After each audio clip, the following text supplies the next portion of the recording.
하나님을 잊은 너희여, 이런 제목으로 함께 말씀을 대하겠습니다. 시편의 재미난 특징이 하나 있죠. 다른 성경은 하나님께서 우리에게 말씀하시는 겁니다. 근데 시편은 반대로 우리가 하나님께 고백하는 것이 시편입니다. 이것이 시편의 특징인데, 근데 시편 50편은 조금 다릅니다. 하나님의 말씀이 선포되고 있습니다. 하나님께서 직접 말씀하시는 부분도 있고 시인이 하나님의 말씀을 대언하기도 합니다. 그래서 50편만 우리가 앞부분만 읽었지만 처음부터 끝까지를 쭉 읽어나가면 마치 선지서를 보는 것 같다, 아마 이런 느낌을 받으실 겁니다. 시인은 선지자가 되어서 이스라엘의 죄악을 고소하고 있고 하나님의 심판을 선언하고 있습니다. 너희가 지니고 있는 그 죄악에서 너희가 돌아와야 한다 선언하는 게 시편 50편입니다. 시편 50편의 말씀이 선포하는 이스라엘의 죄악이 뭘까? 한마디로 정리하면 하나님을 잊었다는 겁니다. 자, 22절을 한번 보죠. 22절 같이 읽겠습니다. 하나님을 잊어버린 너희여, 이제 이를 생각하라. 그렇지 아니하면 내가 너희를 찢으리니 건질 자가 없으리로다. 하나님을 잊은 너희여, 오늘 설교 제목입니다. 하나님을 잊은 너희여, 이제 이를 생각하라. 그렇지 않으면 내가 너희를 찢을 거다. 이스라엘이 하나님을 잊었습니다. 하나님을 잊는다, 이 말은 하나님을 말 그대로 잊어버려서 모른다라는 말도 될 수 있고, 하나님을 고의로 거역하는, 이런 표현이 적절할지 모르겠습니다. 하나님을 농락하는, 이런 것을 의미하기도 합니다. 유진 피터스는 메시지 성경에서 이 부분을 이스라엘이 하나님을 농락했다, 이렇게 고백합니다. 이스라엘이 하나님을 자기 마음대로 생각합니다. 하나님을 농락합니다. 이스라엘이 지금 그 끔찍한 그 어리석은 일을 하고 있습니다. 근데 이것이 어쩌면 우리의 모습일 수도 있겠다. 우리가 시편 50편을 통해서 확인해야 되는 내용입니다. 신앙은 하나님을 아는 겁니다.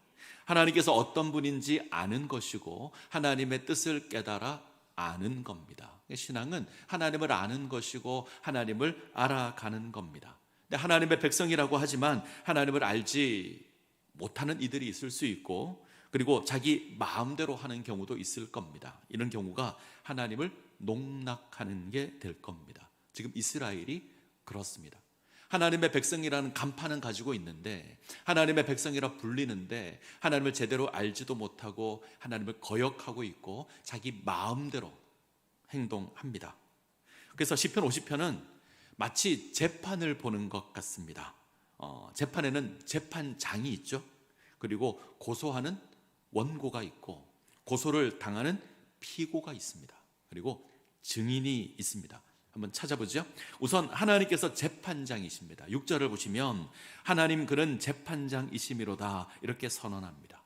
그리고 고소하는 것도 하나님이십니다. 하나님께서 고소하는 원고가 되시고 그리고 재판장이 되십니다. 피고는 이스라엘입니다. 하나님께서 이스라엘을 고소하십니다. 죄명은 하나님을 모욕했다, 하나님을 농락했다. 그리고 증인이 있는데 증인은 자연 만물입니다. 하나님께서 모든 피조물을 불러놓고 그들을 증인으로 세워놓고 이스라엘을 고소하고 심판하십니다. 자, 이제 1절을 한번 보죠. 1절 같이 읽겠습니다. 전능하시니 여호와 하나님께서 말씀하사 해 돋는 데서부터 지는 데까지 세상을 부르셨도다. 하나님께서 해 돋는 데부터 해 지는 데까지 세상을 증인으로 부르십니다. 해 돋는 데부터 해 지는 데까지, 이 말은 이 땅에 존재하는 모든 피조물들을 의미하는 겁니다. 고대 사회에서는 해가 뜨는 곳이 세상의 시작이고 해가 지는 곳이 세상의 끝이라고 생각했습니다. 그러면 해 아래에 있는 모든 피조물을 의미하는 표현이 될 겁니다. 자, 그렇게 이해할 수 있고, 또 하나는 시간으로 이해할 수도 있습니다. 해가 뜰 때부터 해가 질 때까지, 해가 뜰 때부터 해가 질 때까지 이 땅에 일어나고 있는 모든 일들을 목격한 세상을 부르는 겁니다. 증인으로. 여기서 주목할 것이 있는데, 우리말 번역에는 번역되지 않았는데, 자세히 번역되지 않았는데 하나님에 대한 명칭이 아주 특별합니다. 그래서 1절을 보시면 전능하시니 여호와 하나님께서, 이렇게 나오죠. 전능하시니 여호와 하나님. 원문을 보면 엘로힘 야훼 이렇게 되어 있습니다. 하나님을 의미하는 이름이 세 개가 나란히 왔습니다. 엘도 하나님이고요, 엘로힘도 하나님이고 야훼도 하나님입니다. 이 표현이 세 개가 나란히 사용된 건 시편 50편 그리고 여호수아를 보면 나옵니다. 여호수아에 이 표현이 사용이 됩니다. 이스라엘이 가나안 땅을 정복한 이후에 각 지파에게 분배합니다. 이때 요단 동편을 기업으로 받은 자들이 있죠. 르우벤 지파, 갓 지파, 므낫셋, 단 지파. 이들이 이제 전쟁을 마치고 돌아갑니다. 여호수아가 그들을 불러서 이제 돌아가서 요단 동편에서 너희가 그 기업을 차지하고 하나님을 잘 섬기라 이렇게 해서 돌아갑니다. 자, 전쟁을 마치고 돌아가는데 이들이 요단 동편에 이르러서 요단 강에 이르러서 요단 강에 제단을 하나 쌓습니다. 그리고 이 제단 때문에 전쟁이 일어날 것 같습니다. 서로 오해가 일어났습니다. 요단 동편 지파는 자기들도 여호와 하나님을 섬긴다 이것을 확인하고 싶어 합니다. 우리가 요단 동편을 기업으로 받을 텐데 오랜 시간이 흘러서 요단 서편에 있는 이스라엘이 너희는 이스라엘이 아니다 이럴 수 있으니 증표를 하나 세워놓자. 그래서 단을 하나 쌓은 겁니다. 그런데 다른 지파가 볼 때는 이들이 하나님을 섬기지 않고 엉뚱한 다른 신을 섬기려나 보다 이렇게 오해를 했어요. 그래서 이 양쪽 사이에 전쟁이 일어날 것 같습니다. 이때 요단 동편 지파들이 나와서 자기들의 신앙을 고백할 때 이렇게 고백합니다. 전능하신 자 하나님 여호와. 원문을 보면 엘로힘 야훼. 그러면 이 고백은 이스라엘이 고백하는 하나님에 대한 어쩌면 온전한 신앙의 고백일 겁니다. 우리는 하나님을 이렇게 고백합니다. 이렇게 할 때 엘로힘 야훼. 자, 엘은요 전능하신 하나님입니다. 엘로힘은 창조하신 하나님, 창조주 하나님 엘로힘. 야훼는 이스라엘의 하나님. 이렇게 고백할 수 있죠. 이스라엘과 언약을 맺은 여호와 하나님은 온 세상을 창조하신 전능의 하나님이다. 온 세상을 창조하신 전능하신 하나님께서 우리를 당신 백성 삼으셨다. 이 고백이 이 하나님의 이름 앞에 들어있는 겁니다. 엘로힘 야훼. 온 세상을 창조하신 전능하신 하나님이 이스라엘을 부르신 여호와 하나님이십니다. 자, 이 하나님께서 해 돋는 데부터 지는 데까지 온 세상을 부르십니다. 세상을 창조하신 전능하신 하나님, 이스라엘을 당신의 백성으로 부르신 그 하나님께서 이제 이스라엘을 고소하기 위해서 온 세상, 온 피조물을 증인으로 불렀습니다. 자, 4절 5절을 보죠. 4절 5절 같이 읽겠습니다. 하나님이 자기 백성을 판결하시려고 위 하늘과 아래 땅에 선포하여 이르되 나의 성도들을 내 앞에 모으라. 그들은 제사로 나와 언약한 이들이니라 하시도다. 하나님께서 자기 백성, 자기 나의 성도라 부르는 이스라엘을 불러서 판결하십니다. 이스라엘과 언약한, 하나님과 언약한 이스라엘을 불러서 판결하시려고 합니다. 어떤 언약을 맺었죠? 나는 너희의 하나님이 되고 너희는 내 백성이 되리라. 이 언약을 세웠습니다. 자, 왜 이스라엘을 하나님께서 고소하실까? 왜 하나님께서 이스라엘을 심판하실까? 이들이 무슨 죄를 지었길래 하나님께서 모든 피조물을 불러서 저들을 판결하려고 하실까? 우리가 살펴본 것처럼 하나님을 잊었습니다. 하나님 무시했습니다. 하나님 농락합니다. 천지를 창조하신 능력의 하나님, 이스라엘의 하나님, 이들이 모욕하고 있습니다. 그래서 7절 이하를 보시면 이들의 죄가 두 가지로 나옵니다. 첫 번째, 하나는 제사에 관한 것, 우리로 말하면 예배에 관한 것. 두 번째는 삶에 대한 겁니다. 하나는 이들이 온전히 하나님을 예배하지 않고 있고, 또 하나는 하나님의 백성으로 살지 않고 있습니다. 자, 첫 번째, 제사에 대한 겁니다. 하나님께서 이스라엘의 제사를 책망하십니다. 이스라엘이 제사를 드리지 않아서 책망할까요? 아닙니다. 열심히 제사를 드립니다. 자, 8절을 볼까요? 8절 같이 읽습니다. 나는 네 재물 때문에 너를 책망하지 아니하리니 너의 번제가 항상 내 앞에 있음이로다. 하나님께서 재물 때문에 책망하지 않습니다. 이스라엘은 열심히 제사를 드립니다.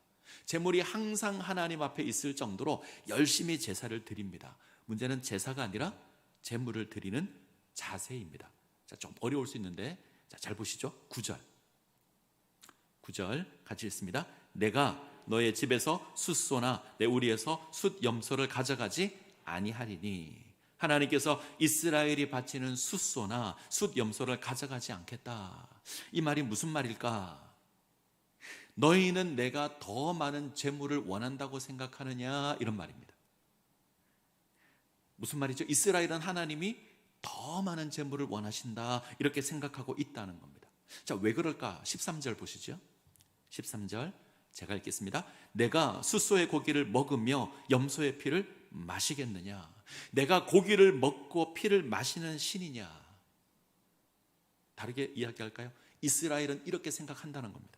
우리가 제물을 바치면 하나님께서 이 고기를 먹고 이 피를 마신다.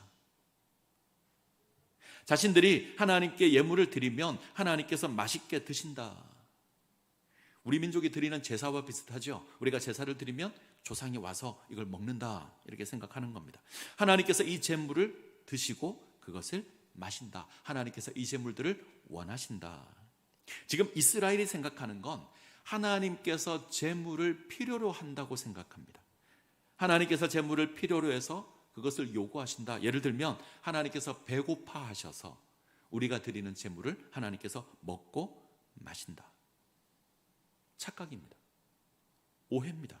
하나님, 모든 것을 창조하신 하나님이십니다. 땅에 있는 모든 게 여호와 하나님의 것이고, 하늘에 있는 모든 것이 여호와 하나님의 것이고, 바다에 있는 모든 것이 하나님의 것입니다. 하나님께서 제물이 필요할까요? 아닙니다. 하나님께서 제물의 제사를 요구하는 건 그것이 우리 죄에 대한 대가와 속죄를 이루는 방편이기 때문입니다. 피 흘림이 없이는 죄사함이 없어서 하나님께서 제물을 요구하는 겁니다.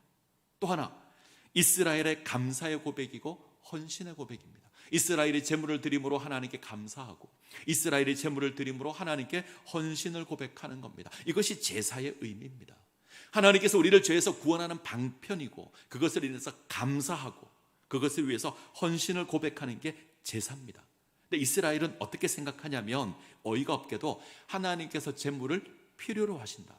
우리가 바치면 하나님께서 그것을 먹고 마신다. 이렇게 하면 제사는 하나님의 필요를 채우는 것이 됩니다.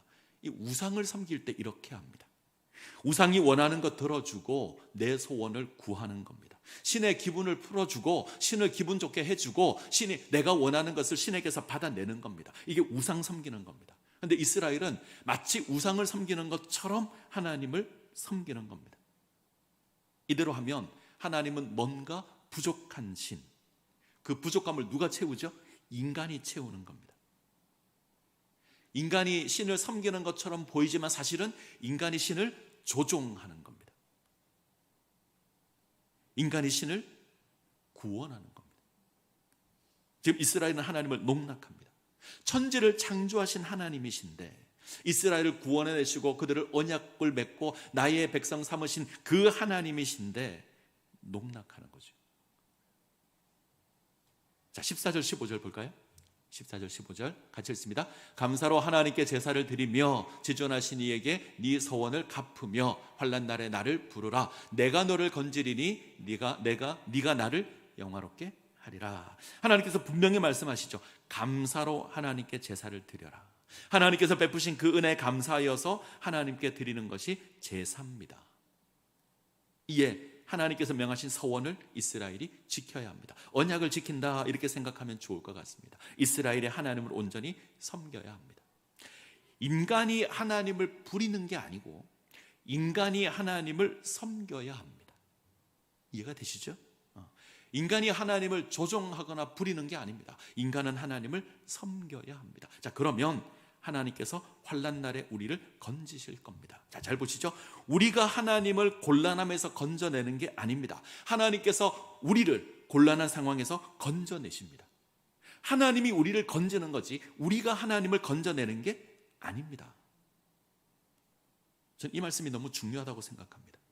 우리는 때때로 이스라엘처럼 예배를 드립니다. 예배하고 헌금을 드리고 봉사하고 이것은 하나님께서 베푸신 은혜에 감사하는 거죠. 마땅한 것이고 옳은 겁니다.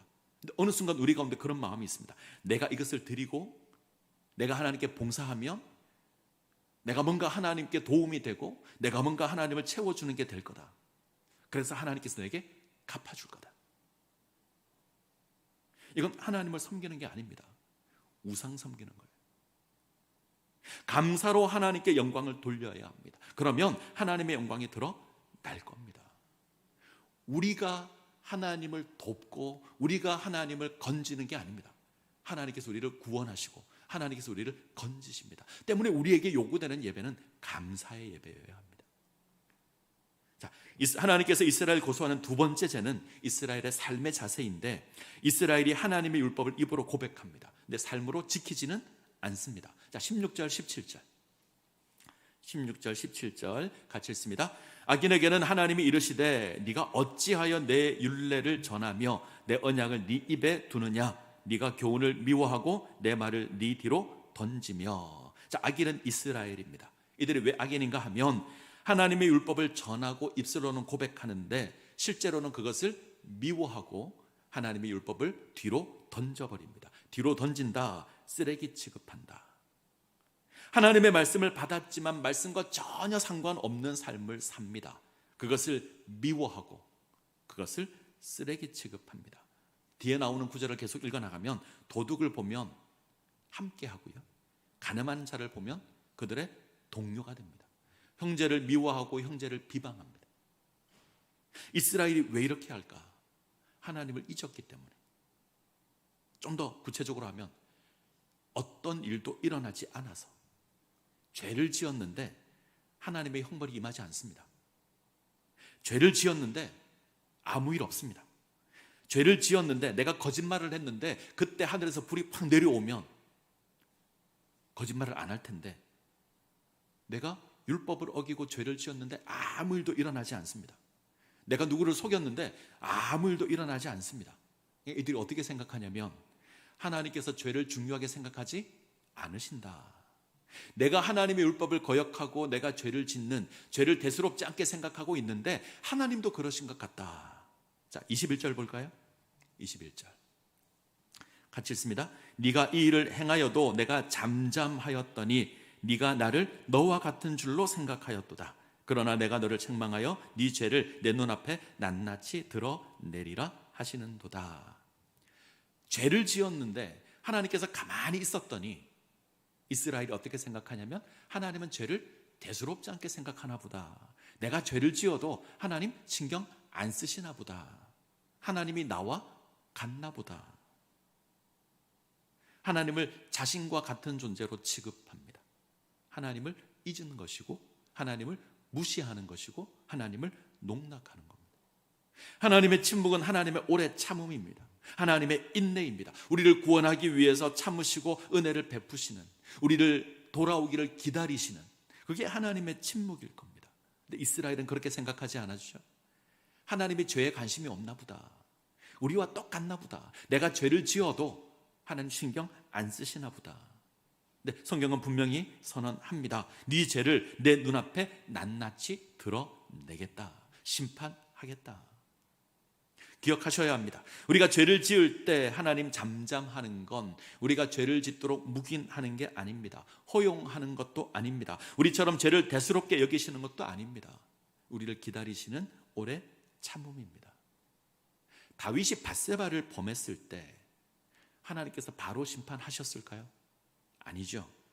성경을 보면 다윗이 우리아를 죽이고 이후에 미망인이 된 밧세바를 불러서 아내로 삼습니다. 그리고 아이를 낳죠. 이 아이는 다윗의 아이입니다. 다윗이 간음함으로 생긴 아기입니다. 이후 나단 선지자가 등장하는데 우리가 가만히 살펴보면 바로는 아닐 겁니다. 이 아기에 해당하는 히브리어 단어가 갓난 아기를 의미하는 단어가 아닙니다. 어느 정도 성장한 아기. 다윗이 밧세바를 범하고 우리아를 죽이고 결혼하고 아이가 태어나고 상당한 시간이 지납니다. 그리고 하나님께서 나단 선지자를 보내십니다. 다윗이 자기 죄를 잊어버리고 있을 때, 나는 괜찮다라고 생각할 그때 하나님께서 보내십니다. 죄에 대해서 무감각해졌을 때 선지자를 보내어서 죄를 지적하는 겁니다. 자, 때때로 하나님께서 침묵하실 수 있습니다. 그런데 하나님께서 죄를 잊으시는 건 아닙니다. 우리를 오래 참으시고 기다리시는 그 모습이 하나님의 침묵일 겁니다. 근데 이걸 어리석게도 죄를 심판하지 않으시는 하나님, 내 죄를 넘어가시는 하나님, 죄의 생각 안 하시는 하나님, 이렇게 이해하는 건 하나님을 잘못 이해하는 겁니다. 자, 정리해보죠. 하나님께서 이스라엘의 죄악을 고소하시는데 그 죄가 두 가지입니다. 자, 22절을 한번 보죠. 22절 같이 읽겠습니다. 하나님을 잊어버린 너희여, 이제 이를 생각하라. 그렇지 아니하면 내가 너희를 찢으리니 건질 자가 없으리라. 하나님을 잊은 것이 이들의 죄입니다. 하나님을 농락하는 것이 이들의 죄인데 시인은 너희는 이것을 기억하라 그럽니다. 천지를 창조하신 하나님을 우상 취급했습니다. 배고파서 재물을 먹고 마시는 그런 우상으로 취급합니다. 자신들이 도울 수 있고 자신들이 마음대로 부릴 수 있는 그런 신으로 이해합니다. 또 하나, 죄를 대수롭지 않게 생각합니다. 하나님은 죄에 대해서 관심도 없고 심판하지 않는 하나님으로 생각합니다. 이렇게 정의하면 좋을 것 같아요. 이스라엘은 하나님을 자신과 같은 수준으로, 자신과 같은 존재로 이해합니다. 자기 생각으로 하나님을 정의하고 그 생각으로 하나님을 이해하고 그 생각으로 하나님을 이용하려고 합니다. 내가 배고프면 먹을 것을 찾는 것처럼 하나님도 배고프면 재물을 먹을 거다. 내가 죄를 대수롭지 않게 생각하는 것처럼 하나님도 죄를 대수롭지 않게 여기실 거다. 이것으로 하나님을 무시하는 겁니다. 천지를 창조하신 하나님을 한낱 인간과 같은 우상으로 취급하는 겁니다. 우리가 그럴 수 있습니다. 하나님께서는 1,000원짜리보다 만원짜리를 기뻐하실 거다. 만원보다 5만원짜리를 기뻐하실 거다. 내가 충성하고 봉사하는 건 내가 뭔가 하나님께 도움이 되는 거다. 그러면 하나님께서 나를 채워주실 거다. 내가 하나님께 제물을 드리면 하나님께서 그것을 고마워해서 내 삶을 채워줄 거다. 하나님께서 나의 죄에 반응이 없으면 우리는 대수롭지 않게 생각합니다. 아, 괜찮나 보다. 내가 이런 죄 정도는 지어도 아무 문제가 없나 보다. 하나님이 심판하지 않으니 내가 죄를 지어도 되나 보다. 이거 하나님 잊은 겁니다. 하나님 모르는 겁니다. 하나님을 농락하는 겁니다. 하나님께서 심판하실 겁니다. 자, 23절을 보죠. 감사로 제사를 드리는 자가 나를 영화롭게 하나니 그의 행위를 옳게 하는 자에게 내가 하나님의 구원을 보이리라. 하나님께서 원하시는 것이 무엇이지요? 감사로 제사를 드리는 겁니다. 이 고백 속에는 천지를 창조하신 능력의 하나님을 인정하는 겁니다. 시인하는 겁니다. 그 하나님을 두려워하여 그 하나님 앞에 온전한 삶을 사는 겁니다. 나를 구원하시는, 나를 하나님의 백성 삼으신 그 하나님을 알고 그 하나님께 감사하는 겁니다. 그 예배가 하나님을 영화롭게 할 겁니다. 우리의 행위를 옳게 해야 합니다. 하나님의 말씀으로 우리의 삶을 세워가야 합니다. 하나님의 말씀을 우리 마음에 새겨야 하고 그 말씀을 따라 사는 겁니다. 그때 하나님의 구원을 경험하게 될 겁니다. 부탁드리는 건 하나님을 기억하셨으면 좋겠습니다. 하나님을 알아야 합니다.